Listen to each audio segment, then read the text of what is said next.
Hi friends, welcome back to my YouTube channel. నేను మీ కళ్యాణ్. పల్లవి Prashanth arrested.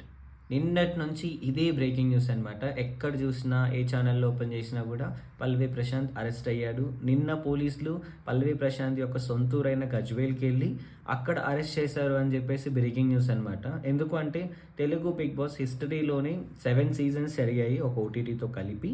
So ఇప్పటి వరకు ఎప్పుడు కూడా ఏ కంటెస్టెంట్ కూడా అరెస్ట్ అవ్వలేదు. మేబీ ఇంట్రాగేషన్స్కి వెళ్ళుంటారు తప్ప అరెస్ట్ అవ్వలేదు. దట్టు ఒక విన్నర్ బయటకు వచ్చిన తర్వాత 3 డేస్లోనే అరెస్ట్ అవ్వడం అనేది సంచలనంగా ఉంది. దానికి సంబంధించిన డీటెయిల్స్ ఇప్పుడు మాట్లాడుకుందాం. అసలు పల్లవి ప్రశాంత్ని ఎందుకు అరెస్ట్ చేశారు? వాళ్ళ ఫ్యాన్స్ అనుకుంటున్నట్టు తన మీద ఏమైనా కుట్ర జరుగుతుందా? పల్లవి ప్రశాంత్ నేనేం చేశాను అని చెప్పేసి పోలీసుతో ఆర్గ్యూ చేశాడా? ఇవన్నీ ఈరోజు మాట్లాడుకుందాం. అసలు ఏం జరిగింది? పల్లవి ప్రశాంత్ విన్ అయ్యారు, కంగ్రాచులేషన్స్. అది అయిన తర్వాత బయటకు వచ్చేటప్పుడు, స్టూడియో నుంచి బయటకు వచ్చేటప్పుడు చాలా రచ్చ జరిగింది బయట. పల్లవి ప్రశాంత్ ఫ్యాన్స్ అనేసి వేరే వాళ్ళు ఆర్గ్యూ చేస్తున్నారు, వేరే వాళ్ళు అలిగేట్ చేస్తున్నారు తప్ప వాళ్ళు ఎవరు అనేది ఎవరికీ క్లారిటీ లేదు. బట్ చాలామంది ఫ్యాన్స్ అక్కడ అసెంబుల్ అయ్యి చాలా ఇష్యూ క్రియేట్ చేశారు. ఆర్టీసీ బస్సెస్ గ్లాసెస్ పగలగొట్టారు, వేరే కంటెస్టెంట్స్ యొక్క కార్ గ్లాసెస్ పగలగొట్టారు, చాలా చాలా ఇష్యూస్ క్రియేట్ అయ్యాయి. బట్ అక్కడ పోలీసులు ఎవరైతే బందోబస్తు చేస్తున్నారో వాళ్ళు పల్లవి ప్రశాంత్ విన్నర్ అయిన తర్వాత ఆయన్ని బ్యాక్ గేట్ నుంచి, స్టూడియో బ్యాక్ గేట్ నుంచి పంపించారనమాట. అంటే వెనకల నుంచి వెళ్ళిపోండి, లా అండ్ ఆర్డర్ ఇష్యూ అవుతుంది, ఇక్కడ ఎక్కువ మంది అసెంబ్ల్ అయ్యారు అని చెప్పేసి చాలా క్లియర్గా మెన్షన్ చేశారు. పల్లవి ప్రశాంత్ అలాగే చేశాడు. బట్ మళ్ళీ ఏం చేశారు అంటే, మళ్ళీ మెయిన్ డోర్ నుంచి అందరినీ కలవాలి, నేను ఫ్యాన్స్ని కలవాలి అని చెప్పి మళ్ళీ మెయిన్ డోర్ నుంచి వచ్చారనమాట. అప్పుడు అక్కడ చిన్న డిస్ప్యూట్ అయిందనమాట. అంటే ఒక చిన్న గొడవ లాగా జరిగిందనమాట ప్రశాంత్కి పోలీసెస్కి. వాళ్ళు క్లియర్గా చెప్పారు, సార్ ఇక్కడ ఇష్యూ జరుగుతుంది, లా అండ్ ఆర్డర్ ఇష్యూ అవుతుంది, మీ వల్ల ఇక్కడ ఈ క్రౌడ్ ఏదైనా ఒకవేళ తొక్కిస్లాట్ ఏమైనా జరిగినా కూడా ఇష్యూస్ క్రియేట్ అవుతాయి, వెంటనే వెళ్ళిపోండి అని చెప్పేసి చాలా క్లియర్గా మెన్షన్ చేశారు. సో అప్పుడు ఏం చేశాడంటే పల్లవి ప్రశాంత్ తన కారులో ఉంచి వాళ్ళు యూట్యూబ్ వీడియో తీసుకుంటూ, సార్ నేను రైతు బిడ్డని సార్, రైతు బిడ్డ విన్నర్ అయితే అట్లీస్ట్ రెస్పెక్ట్ ఇవ్వరా, మర్యాద ఇవ్వరా అని చెప్పేసి మళ్ళీ అక్కడ ఏవేవో మాట్లాడాడు, విచ్ ఈస్ నాన్ రెలెవెంట్. ఎందుకు అంటే అంత ఇష్యూ జరుగుతున్నప్పుడు ఎవరైనా కూడా తన వల్ల జరుగుతుంది అనుకున్నప్పుడు అక్కడ నుంచి వెళ్ళిపోవాలి. కావాలంటే తర్వాత అందరినీ మీట్ అవ్వచ్చు, ఫ్యాన్స్ మీట్ పెట్టేసి.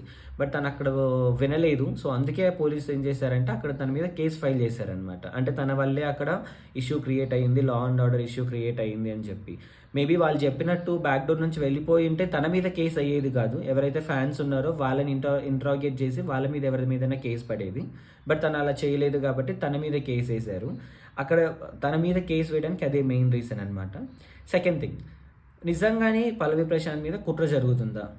ఐ డోంట్ థింక్ అట్లాంటివి ఏం జరగట్లేదు. ఎందుకంటే అక్కడ తనని మెయిన్ గేట్ నుంచి వద్దని చెప్పిన తర్వాత మళ్ళీ రావడం వల్లే పోలీస్ కేసు పెట్టారు తప్ప, ఒకవేళ బ్యాక్ డోర్ నుంచి వెళ్ళిపోయింటే మేబీ ఇన్వాల్వ్ అయ్యే వాళ్ళు కాదేమో పల్లవి ప్రశాంత్ని కేసులో.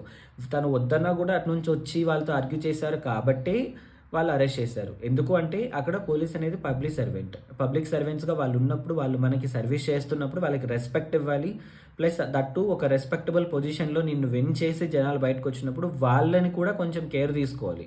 ఇప్పుడు మనం వేరే హీరోలు ప్రీ రిలీజ్ ఈవెంట్లు జరిగినప్పుడు, అక్కడెక్కడైనా కూడా జరిగినప్పుడు చూస్తూ ఉంటాం, ఎక్కువ క్రౌడ్ వచ్చినప్పుడు క్లియర్గా మెన్షన్ చేస్తారు హీరో వాళ్ళు కూడా, ఇలాంటివి ఏం క్రియేట్ చేయకండి, ప్రశాంతంగా ఇంటికి వెళ్ళండి అని చెప్పేసి కూడా చాలా రెస్పెక్టబుల్గా వాళ్ళకి వాల్యూ ఇస్తూ మాట్లాడతారు. ఇక్కడ పల్లవి ప్రశాంత్ అలా మాట్లాడలేదన్నమాట.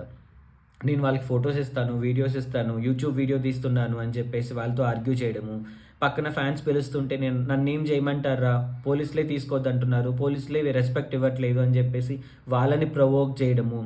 సో ఇవంతా ఏమైందంటే అక్కడ న్యూసెన్స్ క్రియేట్ అయిందనమాట. అందుకే అరెస్ట్ చేశారు. నిన్న గజ్వేల్లోని కొంటూరు వాళ్ళ విలేజ్ నేమ్ అనమాట. అక్కడికి వెళ్ళి పల్లవి ప్రశాంత్ని ప్లస్ వాళ్ళ తమ్ముడు మనోహర్ని ఇద్దరిని అరెస్ట్ చేసి జూబ్లీ హిల్స్ పోలీస్ స్టేషన్కి తీసుకెళ్లారనమాట. మేబీ ఈరోజు బెయిల్ కోసం ఏమైనా అప్లై చేస్తారేమో. అది నిన్న మీడియా కాన్ఫరెన్స్ కూడా పెట్టారు పల్లవి ప్రశాంత్ వాళ్ళ లాయరు, పేరెంట్స్ అందరు కలిసి. అక్కడ కూడా కొన్ని పాయింట్స్ మాట్లాడారు. సో మేబీ ఈరోజు అరెస్ట్ చేసి తీసుకెళ్లారు కాబట్టి నిన్న ఈవినింగ్, ఈరోజు బెయిల్ గురించి ఏమైనా మాట్లాడచ్చు. బట్ కుట్ర లాంటివి అయితే ఏం జరగట్లేదు. అక్కడైతే పోలీస్ వాళ్ళు డ్యూటీ చేశారు. బట్ పల్లవి ప్రశాంత్ కొంచెం అక్కడ న్యూసెన్స్ క్రియేట్ చేయకుండా వెళ్ళిపోవాల్సింది. బట్ నాకు ఇంకొకటి ఏమనిపించిందంటే, ఎందుకో కొంచెం యాటిట్యూడ్ డిఫరెన్సెస్ కూడా చాలా వచ్చాయి పల్లవి ప్రశాంత్ బిహేవియర్లో అనిపించింది. ఎందుకంటే 105 days బిగ్ బాస్లో చూసిన పల్లవి ప్రశాంత్ అక్కడ తను యాక్ట్ చేశాడు అనేసి అనుకోవచ్చు అని నా ఒపీనియన్. సో అక్కడ కొంచెం బిహేవియర్ చేంజెస్, యాటిట్యూడ్ కూడా నాకు కనిపించింది. సో అవన్నీ మేబీ వేరే వీడియోలో మాట్లాడుకుందాం కంప్లీట్గా. సో ఇదైతే ఇన్ఫర్మేషన్. తన మీద న్యూసెన్స్ కేసు, ఇక్కడ ఇంకొన్ని సెక్షన్స్, ఐపీసీ సెక్షన్స్ యాడ్ చేసి, ఐ థింక్ 9 సెక్షన్స్ మీద తను A1గా యాడ్ చేసి అరెస్ట్ చేశారనమాట. వాళ్ళ తమ్ముడిని కూడా అరెస్ట్ చేశారు. ఇంకా కొందరు ఫ్యాన్స్ ఎవరైతే అక్కడ ఇష్యూస్ క్రియేట్ చేసి వేరే కంటెస్టెంట్స్ యొక్క కార్లో అద్దాలు అవి పగలగొట్టారు, వాళ్ళని కూడా కొందరిని అరెస్ట్ చేసి ఇన్వెస్టిగేషన్ చేస్తున్నారు. సో తొందరలో ఎవరైతే అవి చేశారో వాళ్ళకి పనిష్మెంట్ పడాలి, వాళ్ళు అరెస్ట్ అవ్వాలని చెప్పి కోరుకుంటున్నాను. మీకేమనిపించింది? మీకు ఒకవేళ పల్లవి ప్రశాంత్ మీద అట్లాంటిది ఏదైనా జరుగుతుందా, లేదా నిజంగానే పల్లవి ప్రశాంత్ చేశాడా? సో మీకేమనిపించింది అనేది కామెంట్ చేయండి. మీకు ఈ వీడియో నచ్చినట్టయితే లైక్ చేసి, షేర్ చేసి నా ఛానల్ని సబ్స్క్రైబ్ చేసుకోండి. Thank you.